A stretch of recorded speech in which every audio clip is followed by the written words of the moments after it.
Iya. Assalamualaikum warahmatullahi wabarakatuh. Waalaikumsalam warahmatullahi wabarakatuh. Ya, baik. Selamat pagi Ibu-Ibu. Bagaimana kabarnya hari ini? Alhamdulillah baik. Alhamdulillah baik, Bu.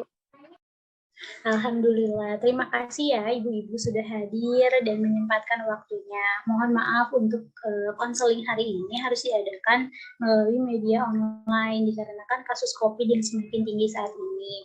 Nah, Ibu-Ibu, untuk pertemuan kali ini kita akan membahas secara bersama-sama mengenai gizi dan pemenuhan nutrisi pada ibu hamil ya. Iya, Bu. Ya, sebentar ya.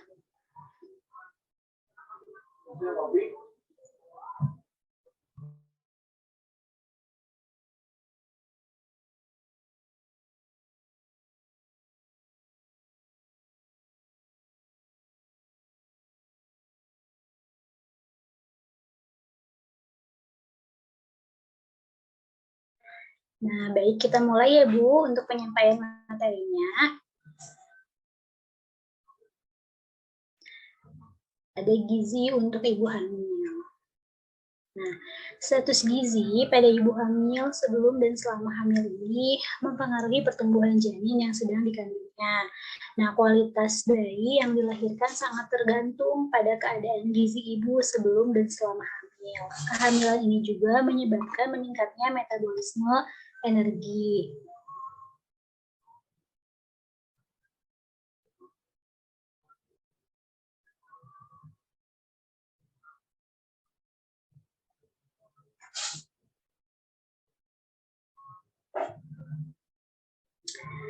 Nah, kebutuhan energi pada trimester 1 meningkat secara minimal. Energi tambahan selama trimester 2 diperlukan untuk pemekaran jaringan ibu seperti penambahan volume darah, pertumbuhan uterus, dan payudara, serta penumpukan lemak. Dan selama trimester 3, energi tambahan digunakan untuk pertumbuhan janin dan plasentanya.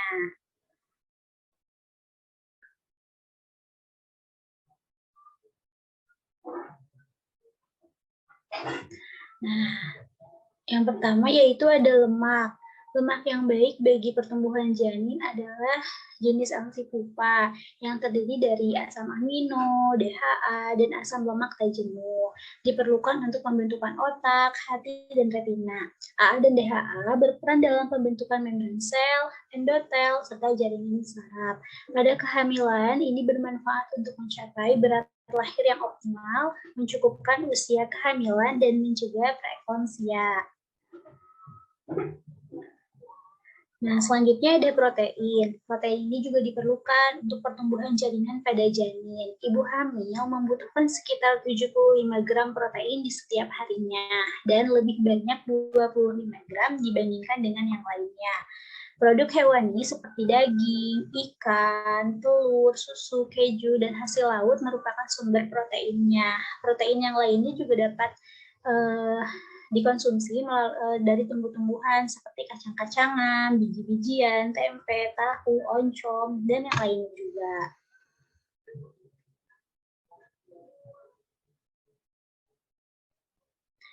Nah, selanjutnya ada asam folat. Nah, folat ini merupakan vitamin B yang memegang peranan penting dalam perkembangan embrio. Folat juga membantu mencegah cacat pada otak dan tulang belakang. Kekurangan dari folat ini juga dapat meningkatkan kehamilan yang kurang umur atau prematur, bayi dengan berat badan lahir rendah atau BLR, dan pertumbuhan janin yang kurang. Jadi ibu-ibu harus mengkonsumsi asam folat ini ya.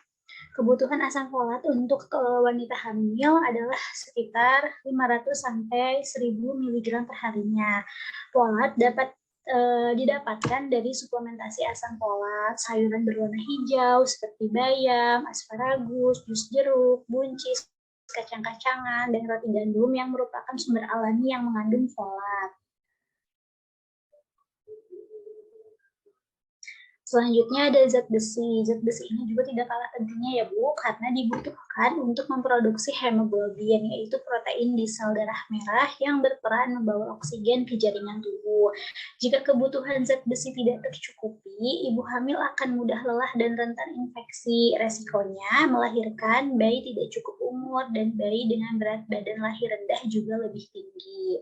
Kebutuhan zat besi ini bagi ibu hamil sekitar 20 mg per harinya, dan zat besi ini dapat didapatkan dari daging merah, ikan, unggas, dan kacang-kacangan. Nah, selanjutnya ada zat seng atau zinc. Ibu hamil yang memiliki kadar zat seng rendah dalam makanannya beresiko melahirkan prematur dan melahirkan bayi dengan berat lahir rendah.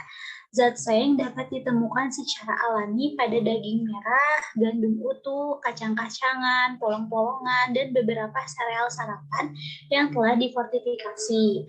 Nah, zinc ini termasuk mineral yang penting dikonsumsi oleh ibu. Diet rendah zinc akan meningkatkan resiko janin lahir prematur, berat badan lahir rendah, dan cacat bawaan.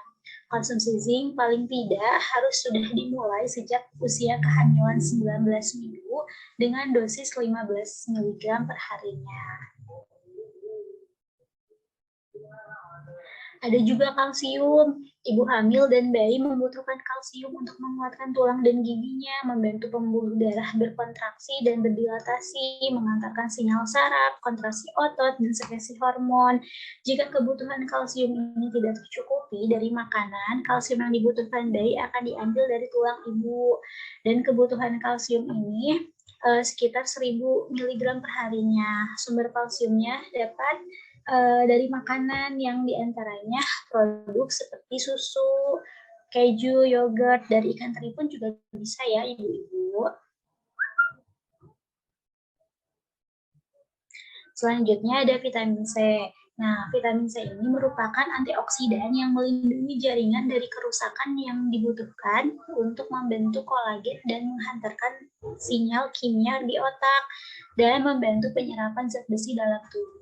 Wanita hamil disarankan mengkonsumsi 85 mg vitamin C per harinya. Dan ibu-ibu dapat dengan mudah mendapatkan vitamin C ini bisa dari makanan seperti tomat, jeruk, strawberry, jambu biji, atau brokoli. Nah, vitamin A memegang peranan penting juga dalam fungsi tubuh, termasuk fungsi penglihatan, imunitas, serta pertumbuhan dan perkembangan embrio. Kekurangan vitamin A juga dapat mengakibatkan kelahiran prematur dan bayi berat lahir rendah. Vitamin A juga dapat ditemukan pada buah-buahan dan sayuran yang berwarna hijau dan kuning, seperti mentega, susu, kuning, telur, dan lain-lainnya juga dapat diambil dari vitamin A. Nah, kurang lebih begini ya Bu gambarannya makanan yang harus dikonsumsi oleh ibu-ibu hamil.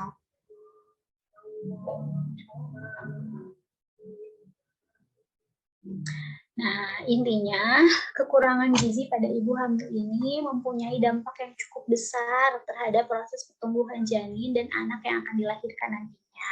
Apabila ibu mengalami kekurangan gizi, maka ibu akan menimbulkan dan berakibat pada bayi dan janin yang sedang dikandung seperti keguguran, bayi lahir mati, kematian neonatal, cacat bawaan, anemia pada lahir, dan bayi lahir dengan BBLR. Dengan memahami manfaat nutrisi pada ibu hamil, dapat diketahui apakah seorang ibu hamil ini beresiko mengalami kondisi kekurangan nutrisi atau tidak.